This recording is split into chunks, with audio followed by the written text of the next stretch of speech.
This conference will now be recorded. All right, good evening. We're going to conclude our final webinar going through a full rating of a hole. So, Bob, take it away. Okay, thanks, Duncan, and thanks everybody for coming out to listen tonight to our sixth in a series of four, I guess is the way it works out. We had no idea how long this format would take, but I'm glad we were able to find the extra time to add the two sessions. So tonight, instead of sending out a list of learning objectives, I just send out a list of topics that I want to talk about. And I want to talk a little bit about three questions that I always start these sessions off with, even when we're doing them in person. That is why, what, and how. The why is, why do we course rate? And of course, we spent some time in the first webinar talking about that. Have to have an accurate course rating. It's the bedrock of the handicap system. So uh, if the course rating isn't accurate for all golfers, then of course we're going to not have handicaps that are reliable, and that's not going to work. So the question what do you have to do in order to do that? And this was sort of the essence of the USGA course rating system that Knuth and his committee developed. They broke it down, as you know, into issues of length, measured length, and effective playing length corrections. And then they also identified 9, maybe 10, if you look at psychological added in there, obstacles that would contribute to scoring difficulties as you play the course. I guess the question now remains then is how? How do you do this then? And so that's what I'm going to try and talk about a little bit tonight. I want to talk first about a bit of standardization. There's one standard form that you pretty much have to use, and that's a Form 1. And I'll tell you why, because can you go to the GA form? So here's the end point of all of this. I'm going to use this Barrie Country Club that I started with earlier in the year to do this. So here is a page from Barrie Country Club's file on the USGA CRP program. And this is the page that's got data in it now, because that's the data our team put in when we rated it in the summer this year.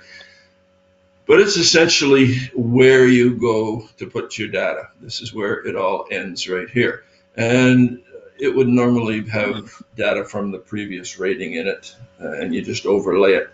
But you can see it's exactly in the same format as a Form 1. So if you don't have your final obstacle values and effective playing length corrections and all that in this form, then it makes it really difficult and awkward and prone to error when you're doing the data entry. So that's the reason at some point you have to have something in your forms that you use that looks very much like a Form 1. The other thing is that the Form 1 doesn't really have enough space on it for you to. I've tried it with the sharpest pencil I had, and it's still, there just isn't enough space on there to do it. So almost every team has developed some sort of a secondary form where you keep track of on-course measurements. And then at some point you have to transfer some measurements that you've taken on the course that have been put on this form and transfer them to the Form 1 before you enter it onto the USGA CRP. So we, over the years, have shied away from standardizing forms. We've allowed course rating teams to develop the forms that work best for them. I've done a bit of work in Calgary with Alberta, and they organize their rating teams a little differently. They have team leaders around the province and 4 or 5 team leaders in widespread geographic areas. And if they have a course to rate in that area, then that team leader draws from a bank of raters and brings them together for that specific rating. But that isn't necessarily his team or her team. That is the raters that will rate the course this time. So they have a stronger need for standardization, and so they all tend to use the same forms. So what I'm going to talk about tonight isn't our standardized form. It might not even be our best practice. What it is my team's practice that we've developed over the years. It works for us. If you use something, I know that we have some experienced raters on these webinars, so if you use something different. I would venture to say that you'll see some similarities as we go through showing you my forms and how we use them. So I'll start with this list of topics that I put out tonight. The first thing I want to talk about is the navigation system we use. If you're trying to evaluate effective playing length corrections and obstacle values for the holes, you have to be able to go to specific places on the course. Most of the time, these measurements you need are at a landing area, a landing zone. So you have to be able to go to the landing zone. You have to be able to know where it is. And so we have pretty well universally defined where a landing zone is by telling you where the ball stops rolling with normal roll, how far that distance is backwards from the green.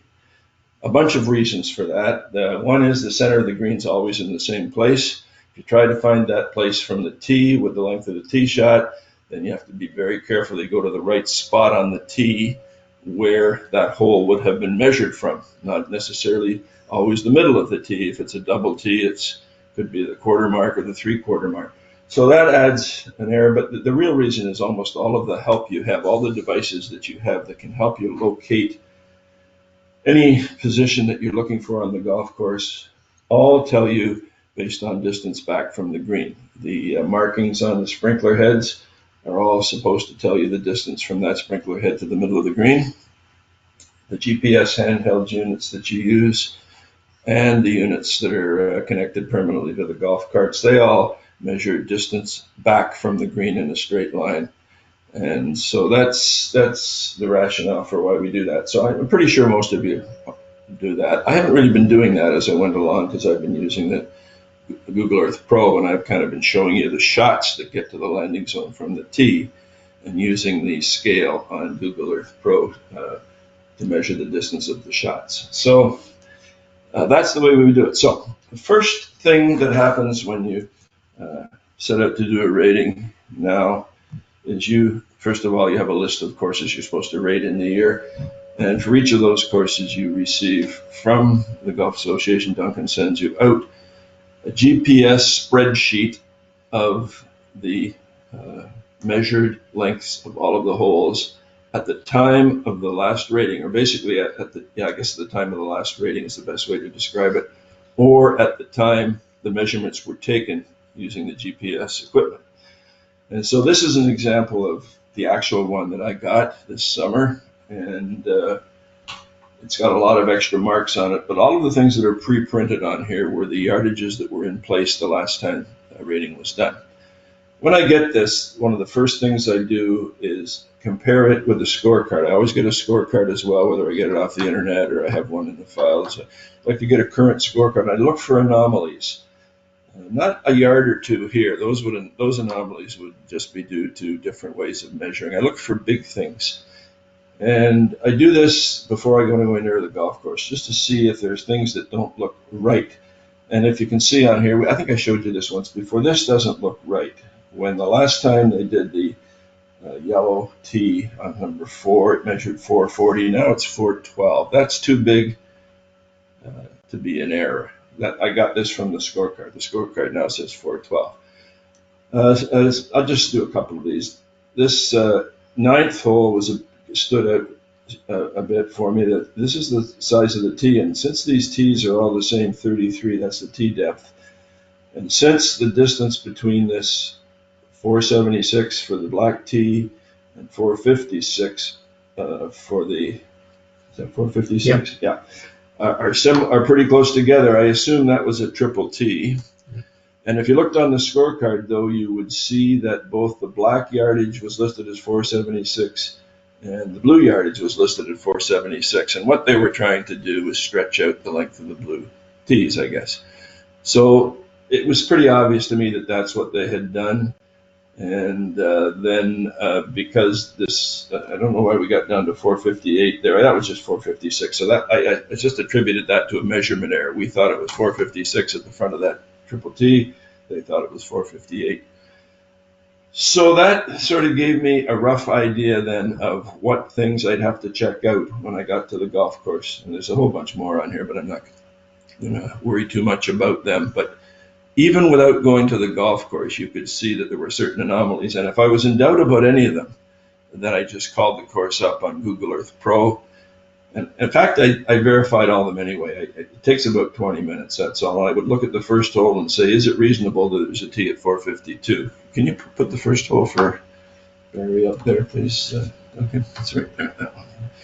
This is a lousy, well, it's not a lousy shot, actually. It's a pretty good picture. But the problem is it shows the course at a bad time of year because they suffered a tremendous amount of damage to their course last year. But here's the hole, right here, I believe. Yes, this is it. This is the back tee, the middle tee, the front tee, and here's the first tee that we're talking about. So, for example, I could say, would it be reasonable then for the hole to be 452 if I measure backwards from the green? Here we go back, and maybe something like that, and go back to around here, and I get 448, so that's probably pretty good. I'm probably thinking of the right tee. The black tee is probably back here, and the GPS measurement of 452 is probably more reliable than the 451 point. Well, it's not that much different, is it? So anyway, just to verify each of them, so I kind of envision if that's the right yardage, where would that tee be, and make sure that that all comports with each other. Okay, so that's the first step I do before I go to the golf course. The next step we have to do is figure out what we're going to rate. So let's go back to the rating sheet again if we can. Okay, so I talked to you about this the first time we were out. So there's 5 tees here from a length, maximum length of 67.96 down to 53.06. And the rules were that we would then do not rate individually any tees over 7,000 for men. So we don't have that situation.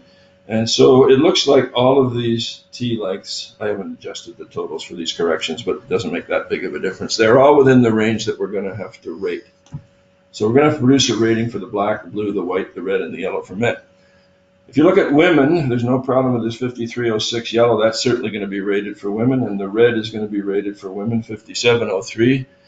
The 62.60 is getting close to the point where we don't provide a rating, but it's within the range that we do. We provide ratings for women up to 6,300. But the advice from the USGA is that anything over 6,000, we wouldn't have to rate the individual holes. We would simply use the obstacle values from the next shortest set down, which in this case would be the red at 57.03, and use those obstacle values together with the actual yardages of the white set to produce a rating for those. Okay, so those are this. So technically speaking, we should come out of this with 8 ratings. One of them a complete replication, but 7 tees that we're actually going to rate, 5 for men and 2 for women. So now we can take a look at individual tees on individual holes, because the second guidance we get is that, we'll talk about this a little bit, is that you don't really need to provide separate ratings, or you don't need to rate holes that are within 25 yards of each other. It used to be 20 yards years ago, and they changed it to 25, and I was never in favor of that, because if the holes are 25 yards apart, their landing areas don't even overlap. They're 5 yards away from overlapping even. So I kind of am leery about that. All it does is make extra work for us if we don't follow that rule, but for the sake of a little extra work, I'd rather do it. So here's what I would do in a situation like that. I would say, okay, 452 and 438 are within 14 yards of each other, so we could do either one of those. And blue is within 10 yards of white, so we could do either one of those. So at first blush, you might think, let's just do the blues, and we'll use their values for black, because it's only 14. So there's a 6-yard overlap on the fairway landing zones, and we'll use the blues values for white because it's only 10 yards less. The problem with that is you end up using the same values for white then as you do for black, and they're, 24 yards apart? That's getting near the limit. So what I think we would do in a situation like this is we would do the blacks, and not do the blues. We replicate the blues from the blacks, and we do the blacks and the whites, and use the white obstacle values with blues yardages for the blue rating. We'd have to do the reds for men, and we'd have to do the yellows because they are quite a bit different. For the ladies, we would simply do the red and the yellow. Okay, so from here then I'm going to go to, yeah. The only thing I'll add is this is just part of the pre-rating process. This is all the work that's done before you even step on the golf course, determining what holes you are rating, what holes can be replicated. So keep that in mind, that the team leader is vastly responsible for doing all the pre-rating work. Or his designate, or her designate. So, I'm glad you mentioned that because I didn't really mention that. But this is all when I first started doing it. So here's the form that we've been using, and it's actually not even up to date now because as a result of teaching these webinars, I've decided to make a few improvements for it. So this is sort of my on-course rating form, and I gave you a copy of it. So what I would do on this form is I'd say, okay, this is going to be the first hole at Barry, and I'm going to take the time to do this. It's probably going to be a little pedantic for those of you that are raters already. And I'm going to rate the black tee for sure, and it's 452, and it's a par 4. Now I'm not going to rate I am going to rate the blue tee, I believe. Yes, I am. Did I decide to do the blue or the white? Let me look. No, I'm going to do the white. I'm going to replicate the blue. So the next tee down I'm going to do is the white tee, and it's 428. And it's a par 4 as well. And then I'm going to do the red at 382. And I'm going to do the yellow at 348. So those would be for the men. Okay, because you Flip them around. Oh, I flipped them around, sorry. Yeah, I got to flip these around. So here's an example of why you never do anything in ink. Always do everything in pencil. And you always have a pencil for an eraser. Absolutely. So these are men's ratings. So I would typically put, these are the ones I'm rating for men. I'm measuring for men, excuse me. Rating them all, but I'm measuring these. And then for the women, I put a W here, and then I'd have red at 382 with a 4, and yellow at 348, which is a 4. So there I have now laid out, when we get to the golf course, which tees we're going to rate for which genders. The next thing we would have to do is to try and figure out where to go to do this, where the landing zones are going to be. So you make some fundamental assumptions at this stage in the pre-rating preparation. You make the assumption that the holes are all going to be played straight away. No dog legs. They're all going to be flat, and there's not going to be any layups or anything like that down the hole. And that's a reasonable assumption to make. And if you do that, you'll end up with what I call the anticipated landing zones on the course. So if you start, you can do these just by subtracting. So if you're if this is a 452 yard hole, then you're 452 yards away from the green when you're standing on the tee. And if you hit it 250 yards, which is what the scratch player does when it stops rolling, you'll then be 202 yards off the tee when you get to the end of the first landing zone. The bogey player only hits at 200, so he'll be at 252 off the tee when he gets to the end of his first landing zone. Scratch player doesn't have a second landing zone because he in fact can hit it 202 yards. So that will be the length of his approach shot down here. You'll be able to see his approach shot right in his 202 yards. Scratch cannot hit it 252 yards. He hits it 170 yards. So he will have a second landing zone. And his second landing zone will be 82 yards from the green, and that would leave him with an approach shot of 82 yards. So you can see you can do this repeatedly for every hole, for every tee, and figure out where the landing zones, where you anticipate that the landing zones will be. So I guess now is a good secret to tell them that they don't have to do it for every hole, that they have a spreadsheet that they can calculate all of them. So I'm going to show them that. So I'm not a computer whiz by any stretch of the imagination. Give me a blank screen. I'm not a computer whiz by any stretch of the imagination, but I was capable of reading a little bit about. How come I can't get it to come on?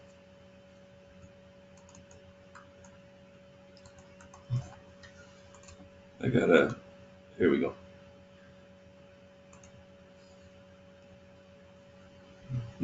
Oh, it's open already. That one right there. This one right here. No, that's not it. It's one of them. Go to my recent ones. There it is. Okay, so here's a little program that I wrote that I'm sure they're pretty simple. Everybody could write them, but what it does is enables you to lay out all the landing zones that would be anticipated for all of the tees on the hole. So we're going to do a 452 tee on this hole. So this is hole 1. I'm not going to bother writing that in.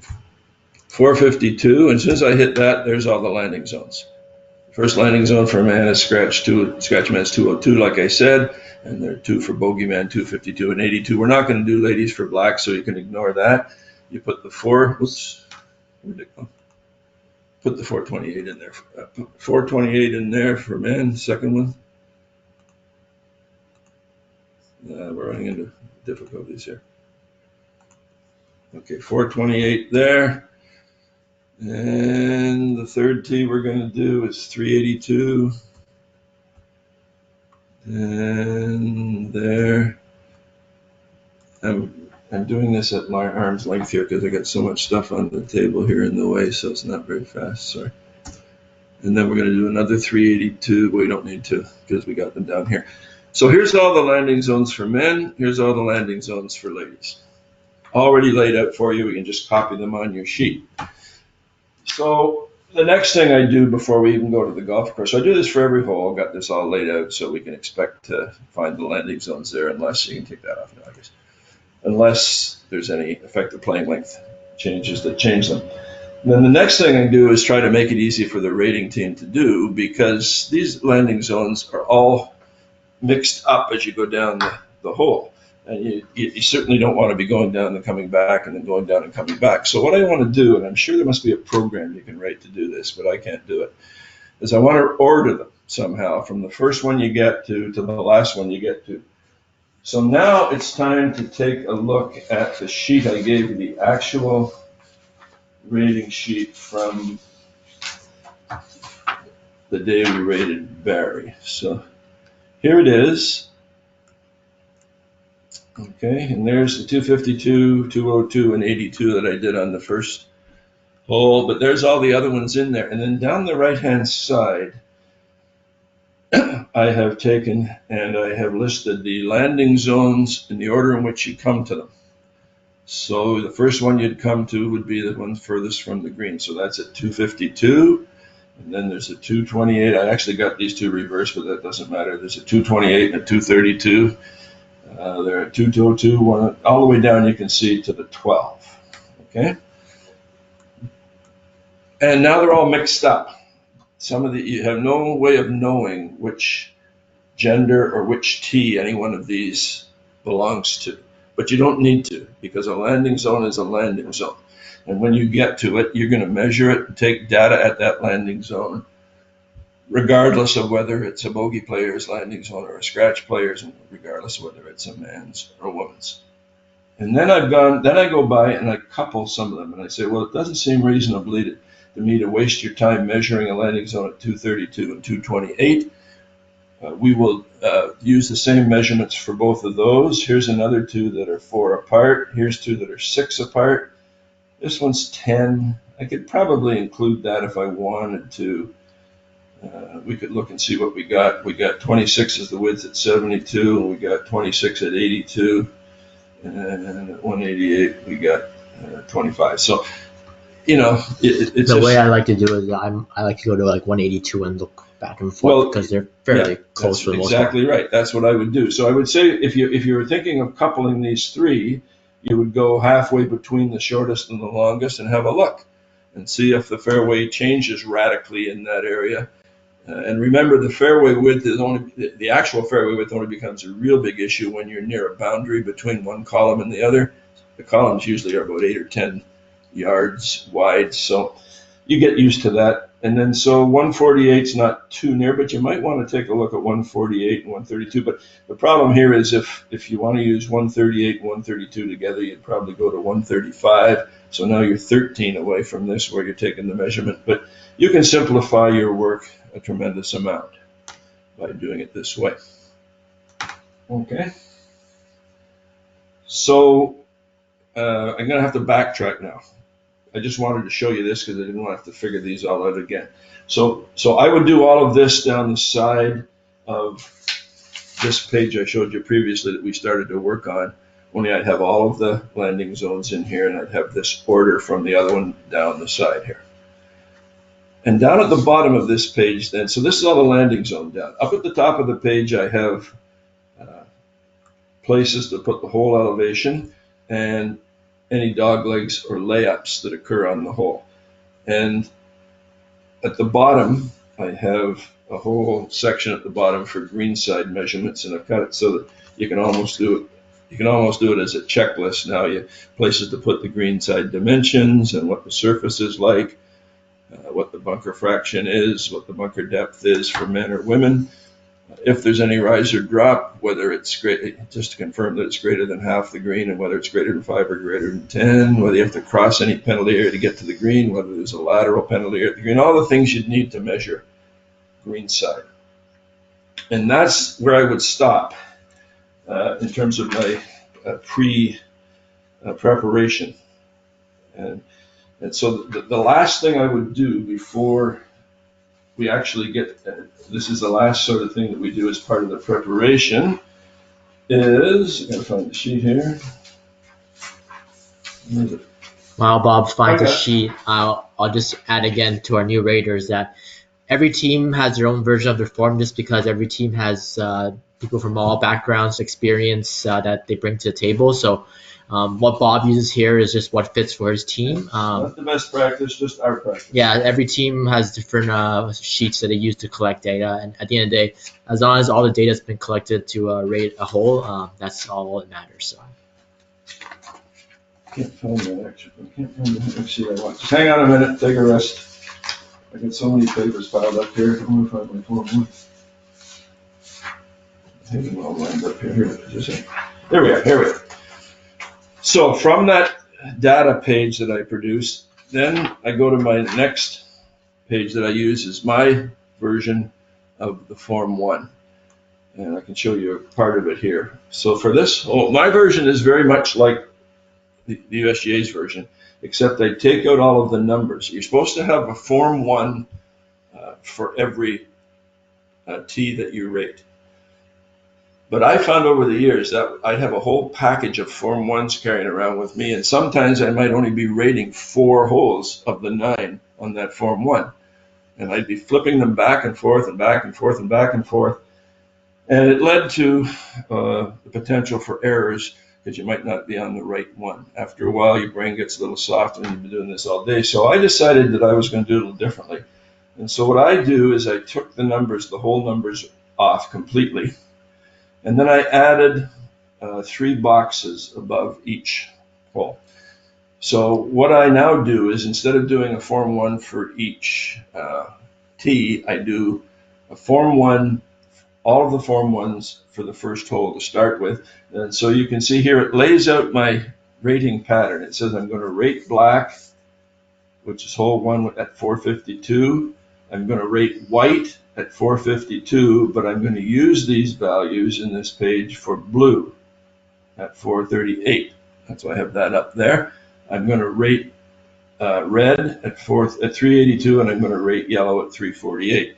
And so my next column here, in actual fact, would be the first tee that I'm going to rate on the second hole. And I just carry along until I've got all 18 holes. And that represents all of the Form 1 pages that I need for the men.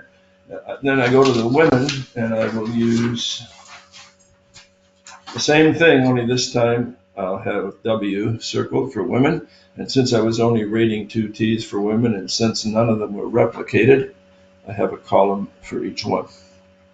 And all I put on this to start with is the hole length and par data and the anticipated shot length. Okay?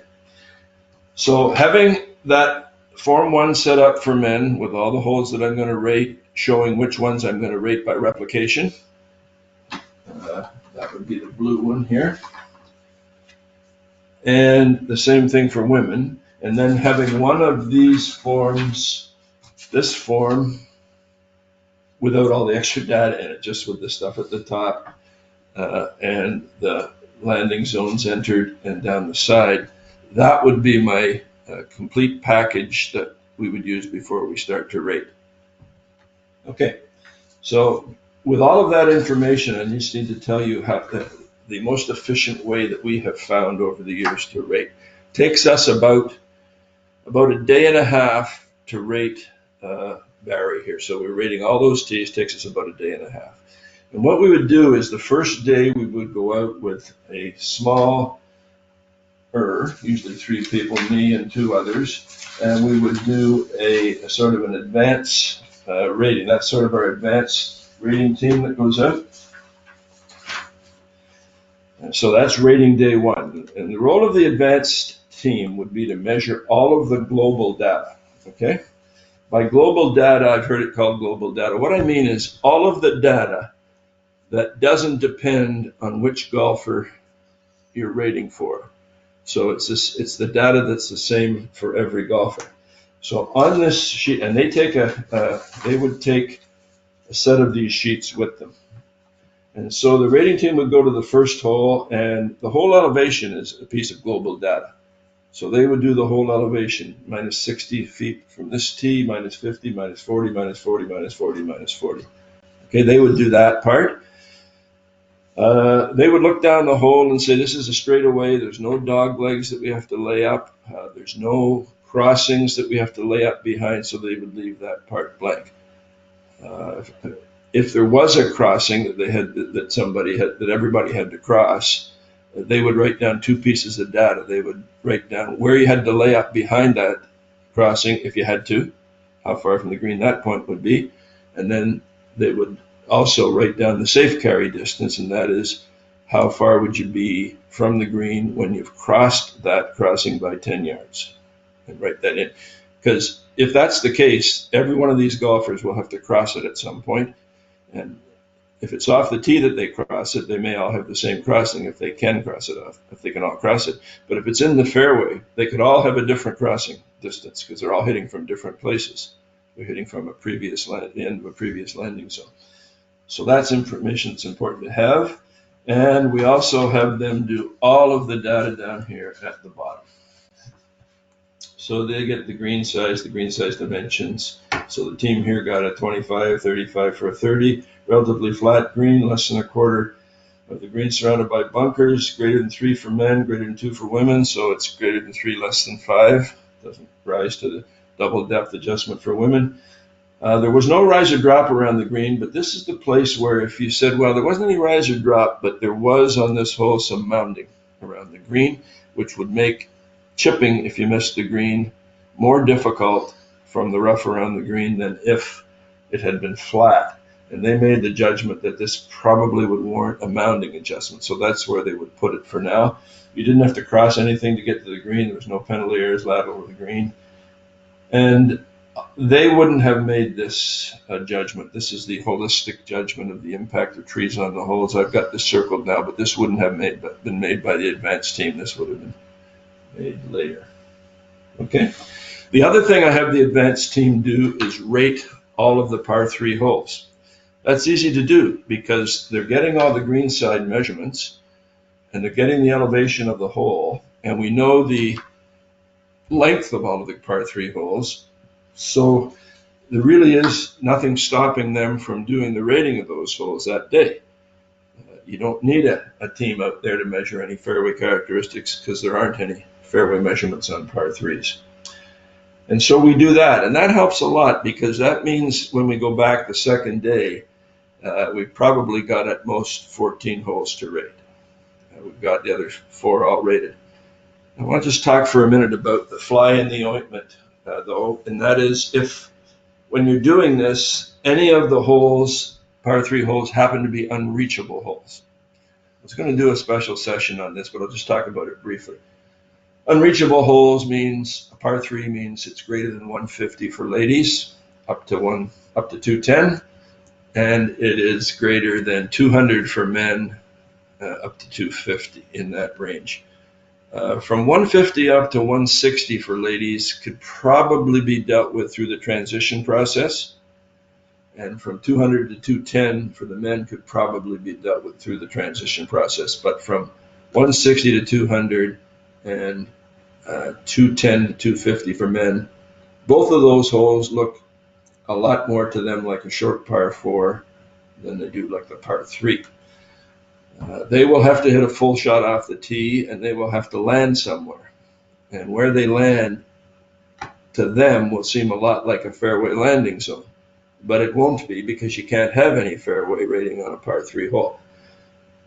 And so what I have them do on that case is go to that place, go to 150 yards off the tee, and even though it's not a fairway, it might look like a fairway. It might consist of grass that's cut to fairway length. There's 2 choices. It's either grass cut to fairway length or it's rough, basically. And so I have them denote which it is. And then if it's grass cut to fairway length, they have to make a notation of whether the part that's cut to fairway length is greater than 20 yards wide or less than 20 yards wide. So a big fairway or a small area they have to hit. And the way we take care of this is we do 3 things, I guess. We do that, and we also take a look now at a roll for the golfer on this. Normally, you don't evaluate roll on a par 3 because nobody's hitting a full shot unless it happens to just be a full 250-yard hole. So they get a roll rating. That roll rating may be 0, but if the ball lands in the rough, if it's rough 150 yards off the tee for the bogey lady, she's not going to get full roll. She's going to get less than 20 yards of roll based on the nature of the landing zone and the rough. So it's quite appropriate to assign a roll rating in that case. And the second thing she's going to get is she has the possibility of getting a higher topography rating, because now if it was a level hole, her topography would be measured from the tee and it would be 0 if she could reach it. But now she's out on the fairway, and if she's in rough, she'll have maybe an awkward lie. So you could have a 2 or a 3 for the topography rating. And the third thing she gets, and this is what triggers it all, is if you look at the R&R table, you'll find the last adjustment over on the right-hand column at the bottom takes into account the fact that this hole plays like a short par 4, but the bogey golfer doesn't have the advantage of getting a fairway rating on the hole. So the way they compensate for that is they use an adjustment to increase the, it's way down, it's in R&R, yeah, to increase the R&R rating for the hole as right here. Right now, up a bit more. Right there. If the bogey cannot reach the green in a par 3 hole in one shot, and the area short of the green is at least 20 yards wide, it's cut to fairway height, you increase the R&R rating by 1. That's a small increase because you haven't made the hole that much difficult for them. They're a bogey golfer. That's why they're a bogey golfer, because they can't hit the long holes in regulation. But if the area in front of the green is narrower than 20 yards and it's cut to fairway length, or if no such area exists, that means it's rough, and then they get a +2 adjustment in there. So, so whether or not there are holes that can't be reached by the bogey golfer, the advanced team can take this into account. They're used to doing it, and they make a notation of that. So we end up, after the advanced team finishes that day, we end up with all of the par 3s rated for men and women, and we end up with all of the global data that to use when we take out the full rating team. So let's go back to can we go back to the first hole at Barry again. Okay. So the day we go out to rate, we're now at rating day 2. Now we take out, I usually take a team of probably 5. The fairway rating team that I use, their job is to rate all of the fairways, to measure, all of the fairways that are listed on my on-course data form that I showed you earlier. And so they will have them all laid out down the right-hand side in order. But the first thing we'll do is, and then there'll be me and probably one other person doing other things. So there'll be 5 of us usually on the second day. And we usually get, what I recommend is we go to the beginning of it. We start at every hole. We go to the back tee and just stand there and say, what do we got here? Well, we got a pretty straightaway hole. Doesn't look like there's anything crossing the fairway. We know there's a 60-foot drop from this tee down to this green. If we look at it carefully, there's only 20 feet of that drop occurs by the time you get to the front tee, because it's at minus 40. Then there's quite a drop off after that. It's sort of 3 elevated tees, but there's still a gradual slope down from around here to about here, and then it levels off for a while, then it slopes down again. So you get a general sense. There may be some areas on the hole where the roll is going to be minus. They're going to get a little extra roll. There's probably an area where they're going to get normal roll, where it levels off, and then later on, closer to the green, there's going to be an area where you get some more extra roll. And they set out doing the measurements of all the fairway landing zones. And so if you take, let's go back to that one, go back to this Excel sheet now. Okay, so just if you took any one, this was a really simple hole. There really wasn't much to do here, but the kind of things they'd be looking at when they got to 252, that'd be the first one they'd come to. That's Bogey Man, first landing zone. They would probably have found a slight downhill slope in this landing zone, so they would have written -1 in here as the roll. 5 yards extra roll would be their estimate. The fairway would have measured 30 wide. Since I don't see any W's or anything in here, that's my indication that there probably wasn't any width adjustments, that fairway wasn't tilted from side to side. They did note the presence of a fairway bunker near that landing zone, and since that's a bogey landing zone, then that pre-qualifies every bogey golfer on this hole for not having to have the negative n-1 adjustment attached to their bogey bunker rating. All you have to have is one along the line of play. So the first one you come to, they've marked the others as well, but you really didn't need to do that. And that was it pretty much. But here's something of significance I want to show you, that what we then have them do, if you've got a -1 for the roll here, then that's going to change the length of the hole. If you take a look back let's take a look back at scratches. It's got a -1 too, so that's going to make the hole 5 yards shorter because of the extra 5 yards of roll they got here. And the impact of that is going to be that the eventual shot into the green down at the bottom here, instead of being my anticipated value of 202, it's going to come from 197. Okay, so that's when they get to 197, actually when they're at 202, they know the next shot is going to be the shot to the green. So they will move up 5 yards to accommodate the extra roll, and then they will take the elevation change of that shot from 197 to the green, another -10 to round it off the nearest 10, and then they will make a estimate of the stance and lie problems throughout the whole landing zone. In this case, they put lowercase t, which is our code for tweener. So this is between some of its minor problems, some where it's moderately awkward. The second column, the bogey player here, had the same issue, got 5 yards of extra roll. The impact of that, though, wasn't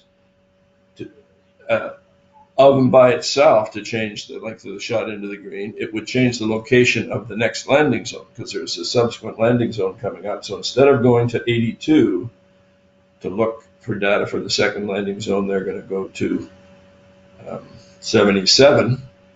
And when they got there, they found that there was another slightly downhill landing zone they're dealing with, which caused another -1 roll adjustment there, probably another extra 5 yards.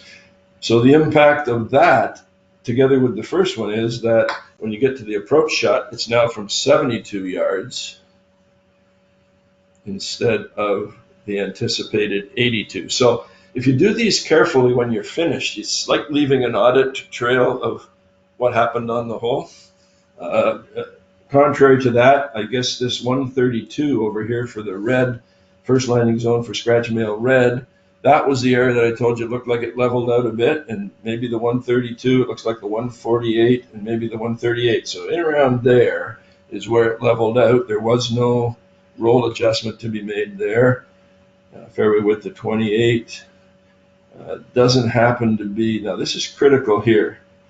There was no fairway bunker near that 132 landing zone. And as you remember, it's critical for each of the scratch players to determine whether they have a fairway bunker near their landing zone.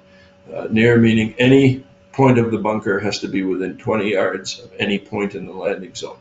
So it could look like it's quite a bit behind where you're standing and off to your left or right and still be within 20 yards of a point in the landing zone. So you get used to checking that out, but you can see that that's critical for us when we get down to rating the bunkers, because we now, when we're rating bunkers for the scratch player on the red, we are now going to have to invoke the N-1 adjustment on their table value for bunkers.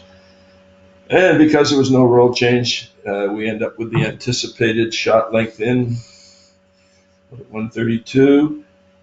Even though it's level, it's still another 10 feet to get down to the green. It might be 12 now, where it was 14 over here. Who knows? But they both rounded off down to 10 with tweeners all the way, and that's reasonable. All the lies were just little gently rolling, little.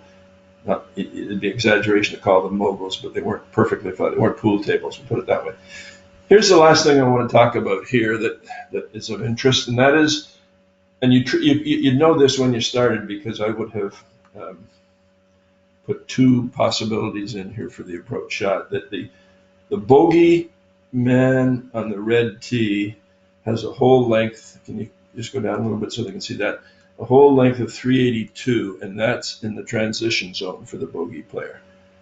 Okay, so that means it's within 20 yards of 370, which is the distance he can be anticipated to have gone into. And therefore down here, he either has a 12-yard shot left where he didn't go the extra distance, he just went the 370, he's 12 yards short of the middle of the green, or he might have hit the green with a 182-yard shot where you'd normally think he's only able to hit at 170. So this is where you have to get into this situation of trying to estimate based on the course conditions and the topography, maybe how many times he's going to make it. Well, it might help you to note that when the people started looking for 12 on their handheld GPS, they were standing on the green. This green was 35 yards deep, so the front of the green would be 17 and a half yards from the middle, and this landing zone is 12 yards from the middle, so it's like 5.5 yards on the green. So there is no real landing zone. Next year, this will be different. I'm not going to tell you too much about it now, but we'll be handling this differently next year. Maybe not this case, though, because I want to tell you why we picked 50% here. And the reason we picked 50% here is we think 50% of the time this bogey golfer would go at least 12 yards further than normal. Part of it would be due to having a negative roll in his first landing zone. He would have picked up 5 or so there.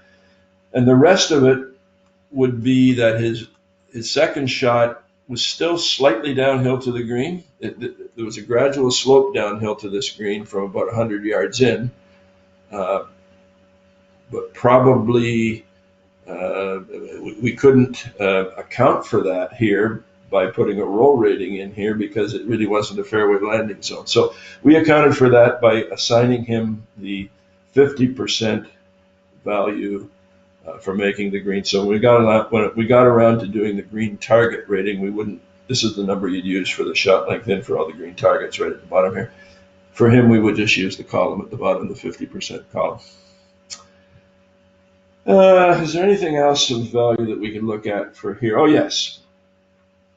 The around 228, and there's a 232, so it would be this pair right here.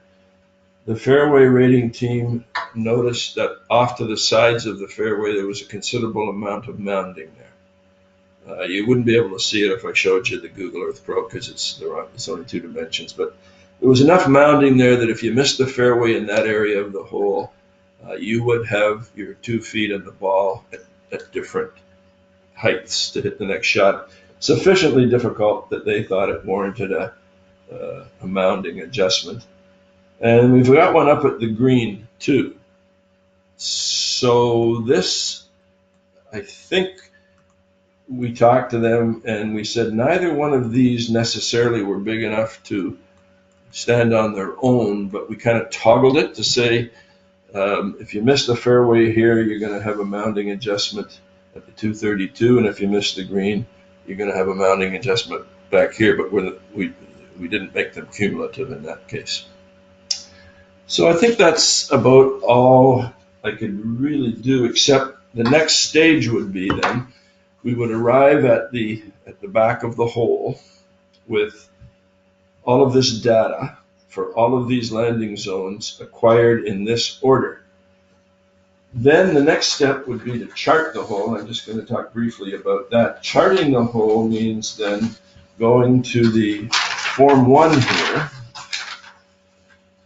And the first thing you have to do is kind of I'll just do the black hole for the black tee. You have to untangle the landing zones. Now you have to say, well, which of these landing zones belong to the black tee? And so the way I would do this is I would have the Form 1. I would be in charge of the Form 1, and one of the 3 people doing the fairway landing zones would have been the recorder and recorded all of this. And I would simply say, okay, we've got to transfer the data. So I would say, what have you got for 202? And they would say roll -1, 25,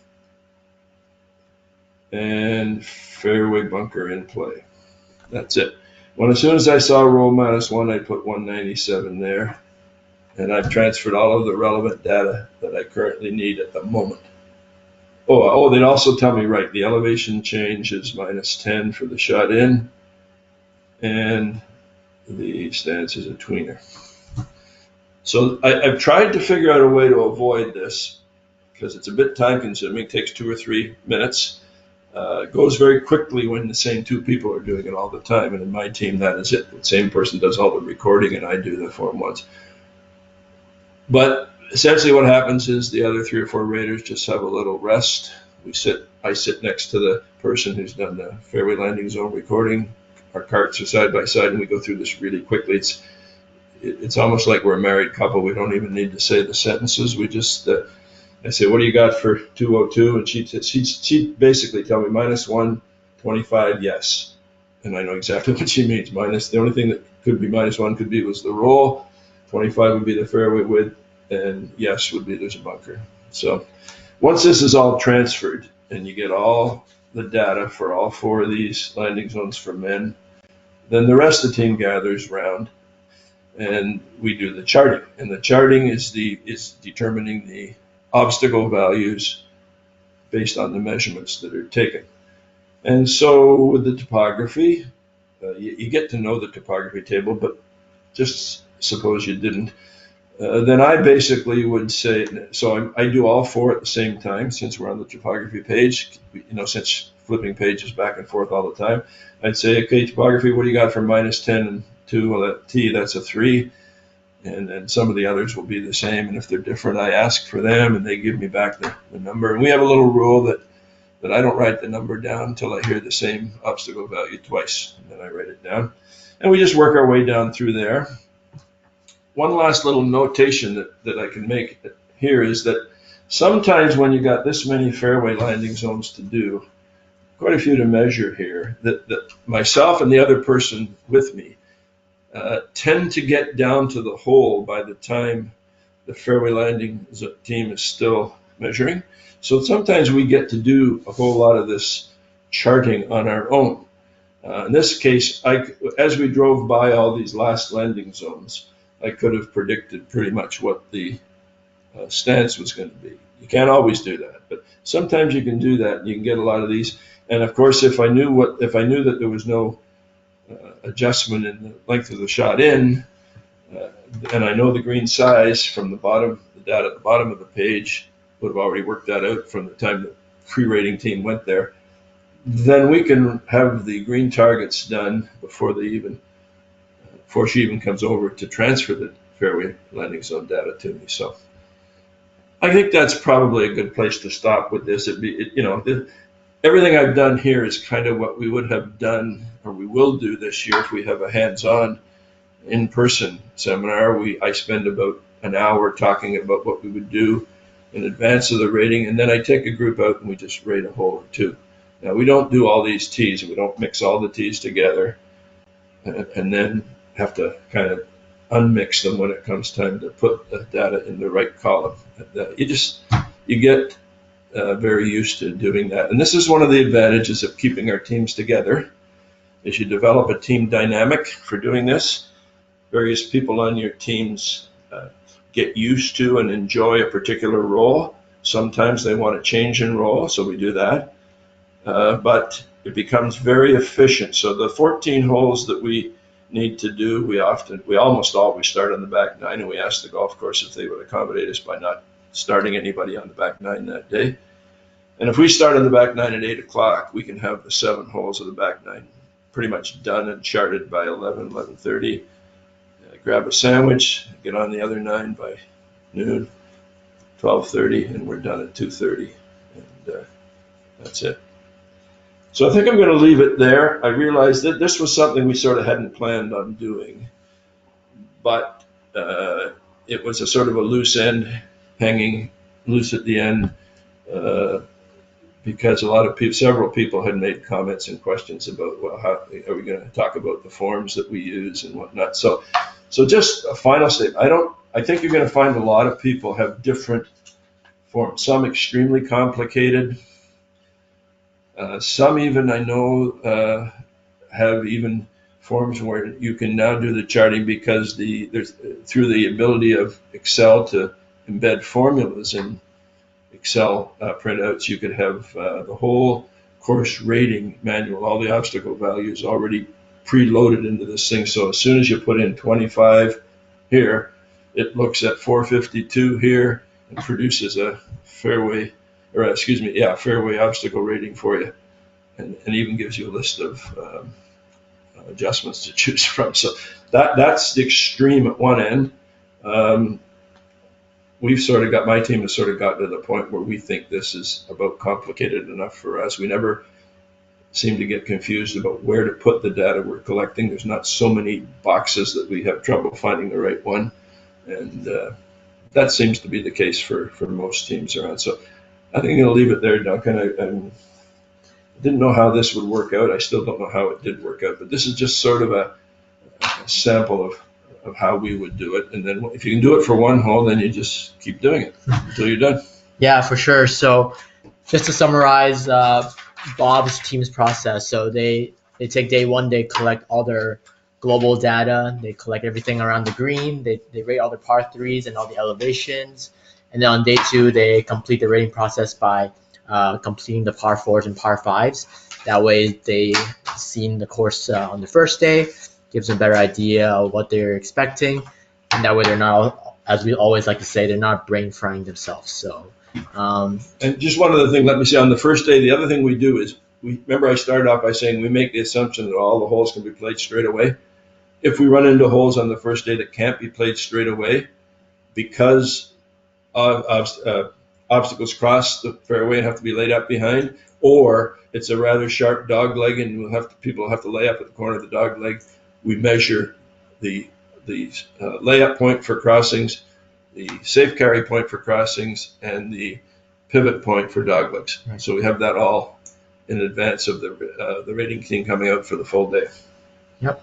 Perfect. So before we close, I have a couple of housekeeping. So let's bear